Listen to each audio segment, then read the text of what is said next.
विजय बाबू बोले, अच्छा मुझे ज़्यादा वक्त नहीं, जल्दी से दो निकाल दो। दो मुरलियाँ लेकर विजय बाबू फिर मकान में के भीतर पहुंच गए। मुरली वाला देर तक उन बच्चों के झुंड में मुरलियाँ बेचता रहा। उसके पास कई रंग की मुरलियाँ थी। बच्चे जो रंग पसंद करते, मुरली वाला उसी रंग की मुरली निकाल देता। देखिए बच्चों, इस पैराग्राफ में क्या कहा गया है कि विजय बाबू बोलने लगते हैं, अच्छा मुझे ज़्यादा वक्त नहीं है मेरे पास, जल्दी मुझे दो निकाल के दो मुरलियाँ निकाल कर दो। दो मुरलियाँ लेकर विजय बाबू फिर मकान के भीतर चले जाते हैं और मुरली वाला वहाँ पर मुरली वाला मुरलियाँ बेचने लगता है। तो उसके पास कई रंग की मुरलियाँ भी थी। वो बच्चे जो रंग पसंद करते थे मुरली वाला उसी रंग की मुरली निकाल कर उन बच्चों को देता था। यह बड़ी अच्छी मुरली है, तुम यही ले लो बाबू राजा बाबू, तुम्हारे लायक तो बस यह है। हाँ भैया, तुमको वही देंगे, ये लो। तुमको वैसी न चाहिए, यह नारंगी रंग की है। अच्छा वही लो, ले आए पैसे। अच्छा ये लो, तुम्हारे लिए मैंने पहले से ही ये निकाल कर रखी थी। तुमको पैसे नहीं मिले, तुमने अम्मा से ठीक तरह मांगे न होंगे। धोती पकड़कर पैरों में लिपटकर अम्मा से पैसे मांगे जाते हैं। बाबू, हाँ फिर जाओ, अब की बार मिल जाएंगे। दू अन्नी है तो क्या क्या हुआ, ये लो पैसे वापस लो, ठीक हो गया न हिसाब, मिल गए पैसे। देखो मैंने तरकीब बताई। अच्छा अब तो किसी को नहीं लेना चाहिए, सब ले चुके। तुम्हारी माँ के पास पैसे नहीं है, अच्छा तुम भी यह लो। अच्छा तो अब मैं चलता हूँ। इस तरह मुरली वाला फिर आगे बढ़ गया। देखिए इस पैराग्राफ में क्या कहा गया है कि यहाँ बड़ी अच्छी मुरली है, तुम यहीं ले लो बाबू राजा बाबू, तुम्हारे लायक तो बस यह है। अभी पहले से है वह मुरली वाला वहाँ पे बाबू राजा के लिए एक नारंगी रंग की अच्छी मुरली निकाल कर रखता है और वो पैसे उनको देता है। पैसे ले आता है बाबू, राजा बाबू पैसे ले आता है और उनको दे देता है। अच्छा ये लो, तुम्हारे लिए मैंने पहले से ही यह निकाल कर रखी थी। वो दे देते हैं, पैसे लेते हैं और मुरली उनको दे देता है। उसके बाद क्या होता है कि तुमको पैसे नहीं मिले। अभी दूसरा लड़का रहता है उनके पास, जो बाबू रहता है, उनको कहता है कि तुमको पैसे नहीं मिले तो तुमने अम्मा से ठीक तरह से पैसे नहीं मांगे होंगे। अम्मा से पैसे कैसे मांगते हैं, धोती पकड़कर पैरों में लिपट कर अम्मा से पैसे मांगे जाते हैं। बाबू, हाँ फिर जाओ, अब की बार मिल जाएंगे। अभी बाबू फिर से जाता है और अम्मा से धोती पकड़कर पैरों में लिपट कर वह अम्मा से पैसे मांगने लगता है। तो वह अब की बार मिल जाएंगे। दो अनी है, कितने, दो अनी उनके पास है। तो क्या हुआ, ये लो पैसे वापस लो, ठीक हो गया ना हिसाब। अभी वह उनको बाबू भी पैसे देते हैं और उनको मुरली भी मिल जाती है और वह चले जाते हैं। ठीक हो गया है हिसाब, अब वह आगे निकल जाते हैं। इसी तरह मुरली वाला फिर आगे बढ़ जाता है। आज अपने मकान में बैठी हुई रोहिणी मुरली वालों की सारी बातें सुनती रही। आज भी उसने अनुभव किया, बच्चों के साथ इतने प्यार से बातें करने वाला फेरी वाला पहले कभी नहीं आया। फिर वह सौदा भी कैसे सस्ता बेचता है, भला आदमी जान पड़ता है। समय की बात है, जो बेचारा इस तरह मारा मारा मारा फिरता है, पेट जो न कराए सो थोड़ा। इसी समय मुरली वाले का क्षीण स्वर दूसरी निकट गली से सुनाई पड़ा।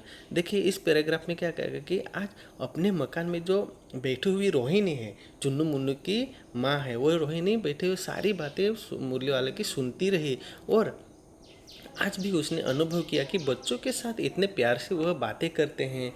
वह फेरी वाला पहले कभी नहीं आया। फिर वह सौदा भी कैसे एकदम सस्ता सौदा भी करता है, सस्ता सामान भी बेचता है। भला आदमी जान पड़ता है, समय की बात है, जो बेचारा इस तरह मारा मारा फिरता है, पेट जो न कराए सो थोड़ा। इसी समय मुरली वाले की क्षीण सुंदर आवाज़, क्षीण दूसरी गले में आवाज़ सुनाई देती है। बच्चों को बहलाने वाला मुरली वाला। रोहिणी इसे सुनकर मन ही मन कहने लगी, और स्वर कैसा मीठा है इसका। अभी रोहिणी भी वो उनका आवाज़ फिर से सुनने लगती है और कहने लगती है कि बच्चों को बहलाने वाला ऐसे मुरली वाला, ऐसे रोहिणी इसे सुनकर मन ही मन खुश हो जाती है। बहुत दिनों तक रोहिणी को मुरली वाले का वह मीठा स्वर और उसके बच्चों के प्रति वे स्नेह सिक्त बातें याद आती हैं। महीने के महीने आए और चले गए, फिर मुरली वाला न आया। धीरे धीरे उसकी स्मृति भी क्षीण हो गई। अभी रोहिणी क्या कहते हैं, बहुत दिनों बाद तक रोहिणी को मुरली वाले की आवाज़, मीठा सा आवाज़, वह उनकी यादों में आ जाती है और बच्चों के प्रति स्नेह भाव, प्रेम भाव आ जाता है और बातें भी इतने एक अच्छे से करते हैं वो मुरली वाला बच्चों के साथ। महीने के महीने आए और चले गए, फिर मुरली वाला न आया। धीरे धीरे और महीने निकल गए और मुरली वाला उस गली में जाता ही नहीं। तो फिर धीरे धीरे उसकी स्मृति भी क्षीण गई और धीरे धीरे उसकी स्मृति, उसकी याद भी वो मुरली वाले को भी भूलना छोड़ देती है और वह भूलने लगे। 8 मास बाद सर्दी के दिन थे। रोहिणी स्नान करके मकान की छत पर चढ़कर आजानुलंबित केश राशि सुखा रही थी। इसी समय नीचे की गली में सुनाई पड़ा बच्चों को बहलाने वाला मिठाई वाला। अभी कौन आता है? मिठाई वाला। पहले कौन आता है? खिलौने वाला आता है। उसके बाद कौन आता है? मुरलिया वाला आता है। अभी कौन आया? 8 मास बाद कौन आता है? 8 मास बाद मिठाई वाला आता है। तो देखिए बच्चों, सर्दी के दिन थे और रोहिणी क्या कर रही थी? अपने केस धोकर स्नान कर कर वह घर की छत के ऊपर वह क्या केस सुखा रही थी, केस आजन केस राशि सुखा रही थी। तो वहाँ पे कौन आया? मिठाई वाले का आवाज़ सुनाई देता है। तो मिठाई वाले का स्वर उसके लिए परिचित था। झट से रोहिणी नीचे उतर आई। उस समय उसके पति मकान में नहीं थे। हाँ, उनकी वृद्धा दादी थी। रोहिणी उनके निकट आकर बोली, दादी, चुन्नू मुन्नू के लिए मिठाई लेनी है, जरा कमरे में चलकर ठहराओ। मैं उधर कैसे जाऊँ? कोई आता न हो। जरा हटकर मैं भी चिक चिक के ओट में बैठी रहूँगी। दादी उठकर कमरे में आकर बोली, ए मिठाई वाले, इधर आना। अभी इस पैराग्राफ में क्या कहा गया है कि मिठाई वाला का स्वर उसके लिए परिचित था। वो रोहिणी मिठाई वाले का स्वर का आवाज़ पहचानती थी। झट से रोहिणी क्या करती थी? झट से रोहिणी नीचे घर के नीचे, मकान से नीचे आ जाती है। और हाँ, उनकी वृद्धा दादी घर में ही थे। वो रोहिणी उनके निकट आकर बोली, दादी, चुन्नू मुन्नू के लिए मिठाई लेनी है क्या? ऐसी वह रोहिणी दादी के लिए बोलते हैं। जरा कमरे में चलकर ठहराओ। उस मिठाई वाले को कमरे में बुलाओ और उनको थोड़ी देर रुकाओ, मैं आती हूँ। तो इधर कैसे जाऊँ? कोई आता न हो। जरा ठहर कर मैं भी चिक्की ओट में बैठ रहूँगी। दादी उठकर कमरे में आकर बोली, ए मिठाई वाला, इधर आओ। मिठाई वाले को दादी बुलाती है। मिठाई वाला निकट आ गया। बोला, कितनी मिठाई दूँ माँ? तो ये नए तरह की मिठाइयाँ हैं, रंग बिरंगी, कुछ खट्टी, कुछ मीठी, जायकेदार, बड़ी देर तक मुँह में टिकती है, जल्दी नहीं घुलती। बच्चे बड़े चाव से चूसते हैं। इन गुणों के सिवा ये खांसी भी दूर करती है। कितनी दूं? चपटी, गोल, पहलदार गोलियां हैं। पैसे की 16 देता हूँ। अभी मिठाई वाला क्या कहते हैं दादी माँ से कि दादी माँ, कितनी की मिठाई दूँ? ऐसे कहने लगता है। तो नई तरह की, ये देखिए दादी माँ, नई तरह की मिठाइयाँ हैं, रंगी बिरंगी मिठाइयाँ हैं। कुछ खट्टी मिठाइयाँ हैं, कुछ मीठी मिठाइयाँ हैं। तो जो कुछ मुंह में टिकती है, ज़्यादा देर तक मुंह में टिकती है, तो जल्दी वो घुलती भी नहीं, पिघलती भी नहीं है। ऐसे वो बच्चे बड़े चाव से भी चूसते हैं। इसी तरह की बहुत सारी मिठाइयाँ मैंने आज लाई है, तो कैसी मिठाई दूँ? ऐसे वो दादी माँ को मिठाई वाला कहता है। और ये कुछ मिठाइयाँ ऐसे हैं कि इन गुणों में कुछ मिठाई ऐसी भी है कि वो हमारी खांसी भी दूर हो जाती है। ऐसे भी मिठाइयाँ हैं मेरे पास, तो कितनी की मिठाई दूँ? ऐसे वह मिठाई वाला दादी माँ से कहते हैं। मिठाई में है चपटी भी मिठाई है, गोल भी मिठाइयाँ हैं, पहलदार भी है, गोलियाँ भी है। इसी तरह की बहुत सारी मिठाइयाँ हैं। दादी बोली, 16 तो बहुत कम होती है, भला 25 दो तो। मिठाई वाला, नहीं दादी, अधिक नहीं दे सकता, इतना भी देता हूँ। यह अब मैं तुम्हें क्या? खैर, मैं अधिक न दे सकूँगा। अभी मिठाई वाला क्या कहने लगता है कि नहीं दादी माँ, आप 16 आप मेरे पास अब कितने मांग रहे हो? 25 मांग रहे हो, लेकिन 25 तो मैं नहीं दूंगा। अब मैं तुम्हें क्या कहूँ, मैं अधिक न दे सकूँगा, मैं ठहरो, मैं आपको ज़्यादा नहीं दे सकूँगा। रोहिणी दादी के पास ही थी, बोली, दादी फिर भी काफ़ी सस्ता दे रहा है, 4 पैसे की ले लो, यह पैसे रहो। मिठाई वाला मिठाइयाँ गिनने लगा। अभी रोहिणी भी कहाँ पे थी, दादी के पास ही थी, और कहने लगी, दादी फिर भी काफ़ी सस्ता दे रहा है ना, 4 पैसे की ले लो ना, यह पैसे रहे। मिठाई वाला मिठाई गिनने लगता है, मिठाई वो डिब्बे में से मिठाई निकाल कर क्या करने लगता है, गिनने लगता है। तो देखिए बच्चों, यहाँ पे कौन है, यह मिठाई वाला है, यह कौन है, यह दादी है। यहाँ पे देखिए यह दादी है, और यह यहाँ पे कौन है, यह रोहिणी है। तो यह मिठाई वाला ने रंगी बिरंगी रंगों की मिठाइयाँ लाई है। तो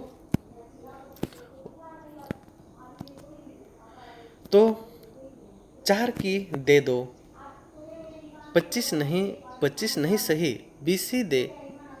अरे हाँ, मैं बूढ़ी हुई, मोल भाव अब मुझे ज़्यादा करना आता नहीं भी है। करते हुए दादी के पोपले मुंह से जरा भी मुस्कुराहट फूट निकली। अभी देखिए, दादी माँ को ज़्यादा मोल भाव करने आता नहीं था। करते हुए भी दादी के पोपले मुंह से, दादी के मुंह में वो क्या दांत नहीं थे, वो पोपले मुंह से मुस्कुराहट फूट निकली। और रोहिणी चिक के आड़ से बोली, दादी इनसे पूछो, तुम इस शहर में और कभी भी आए थे क्या, पहली बार आए हो, यहाँ के निवासी तो तुम हो नहीं।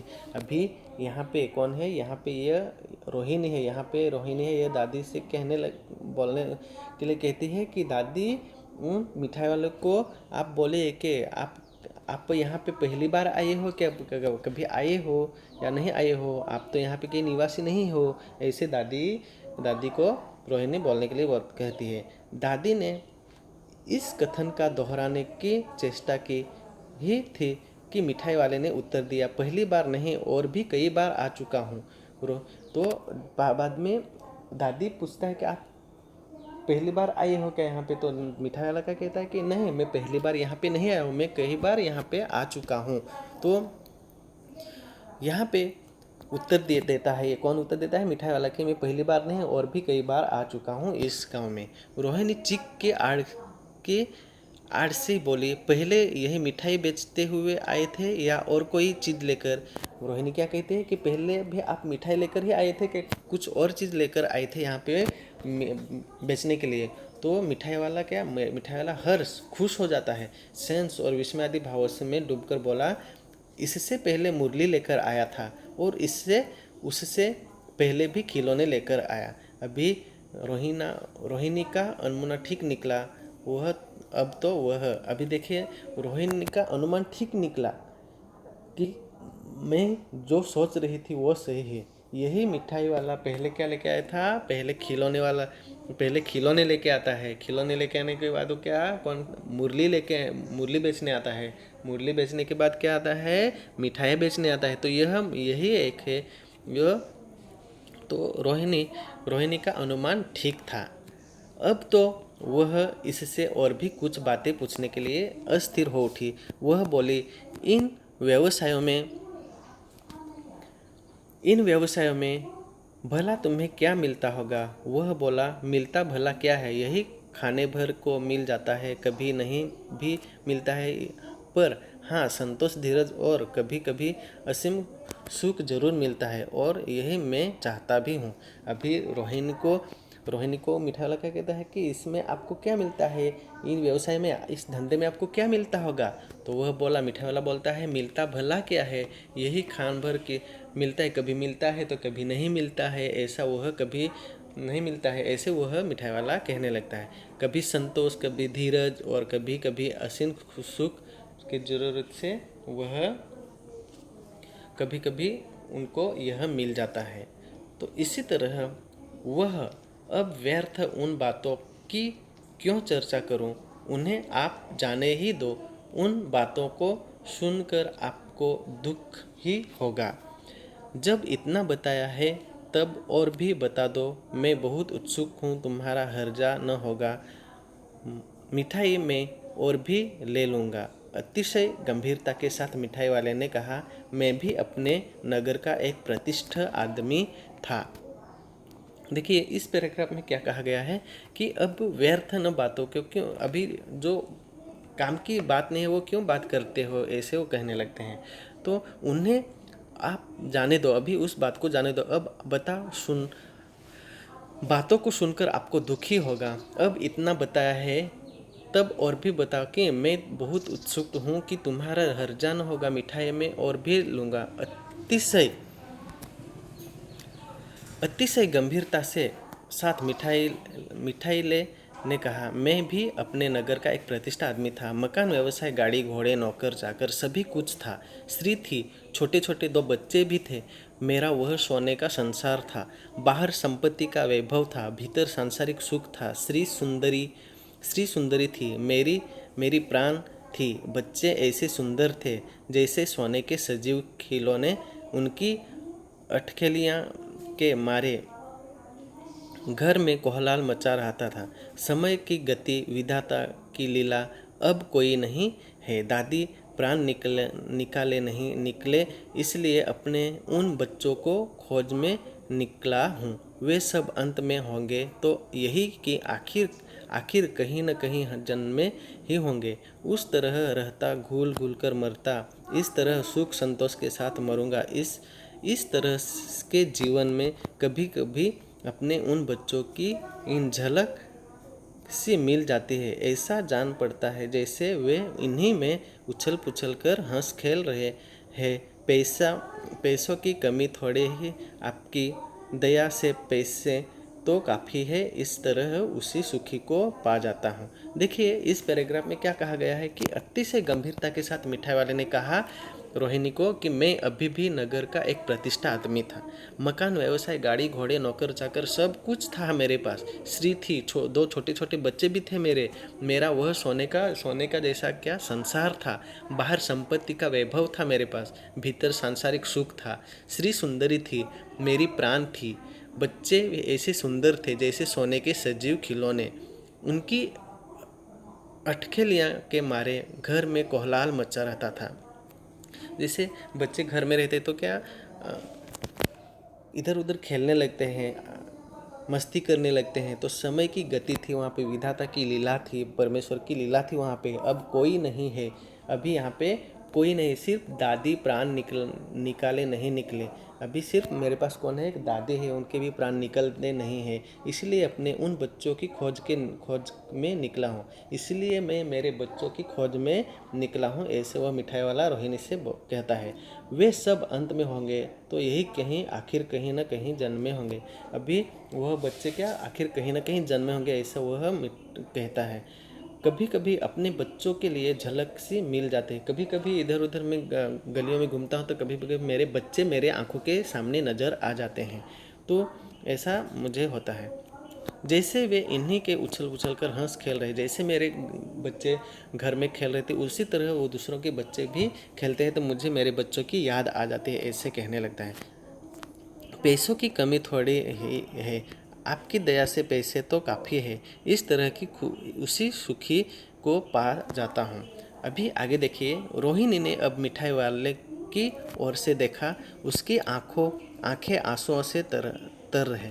रोहिणी ने अब मिठाई वाले की ओर देखा। रोहिणी ने किसकी ओर देखा, मिठाई वाले की ओर देखा, और उसकी आंखें आंसुओं से तैर रही थी। इसी समय चुन्नू मुन्नू आ गई, और इसी समय कौन आ गए, मिठाई वाले के पास चुन्नू मुन्नू आ गए। रोहिणी से लिपटकर उसका आंचल पकड़कर बोले, अम्मा मिठाई मुझसे ले। देखिए अभी रोहिणी के पास कौन आ जाते हैं, चुन्नू मुन्नू आ जाते हो। रोहिणी को पकड़कर कहने लगते हैं, उछलकर पकड़कर बोले कि अम्मा मिठाई मुझसे लो। यह कहकर तत्काल कागज़ की 2 पुड़ियाँ मिठाइयों से भरी मिठाई वाले ने चुन्नू मुन्नू को दे दी, और तुरंत उसी वक्त मिठाई वाले ने कागज़ की पुड़िया में मिठाई रखकर वह चुन्नू मुन्नू को दे दी। रोहिणी ने भीतर से पैसे फेंक दिए। मिठाई वाले ने पेटी उठाई और कहा, अब इस बार ये पैसे न लूँगा। रोहिणी ने वह भीतर से क्या पैसे फेंक दिए, और मिठाई वाले ने पेटी उठाई और कहा, अब इस बार ये पैसे न लूँगा। दादी बोली, अरे अरे, न अपने पैसे लिए जा भाई। दादी क्या कहने लगती है कि अरे ये पैसे आप लेकर जाइए, ऐसे वह दादी मिठाई वालों को बोलता है। तब एक आगे फिर सुनाई पड़ा उसी प्रकार मादक मृदुल स्वर में बच्चों को बहलाने वाला मिठाई वाला ऐसा सुंदर आवाज़ मृदुल स्वरों में वह सुनाई देता है। तो यह एक मिठाई वाले के ऊपर वह पाठ लिखा गया है। तो ये इस पाठ के लेखक कौन है? भगवती प्रसाद वाजपेयी। इस पाठ के लेखक कौन है? भगवती प्रसाद वाजपेयी। तो बच्चों, आप सभी को यह पाठ अच्छे से समझ में आ गया होगा। अगर बच्चों आप सभी को यह पाठ समझ में नहीं आया है तो फिर से आप इस वीडियो को एक बार देखकर अच्छे से समझने की कोशिश करो। धन्यवाद बच्चों।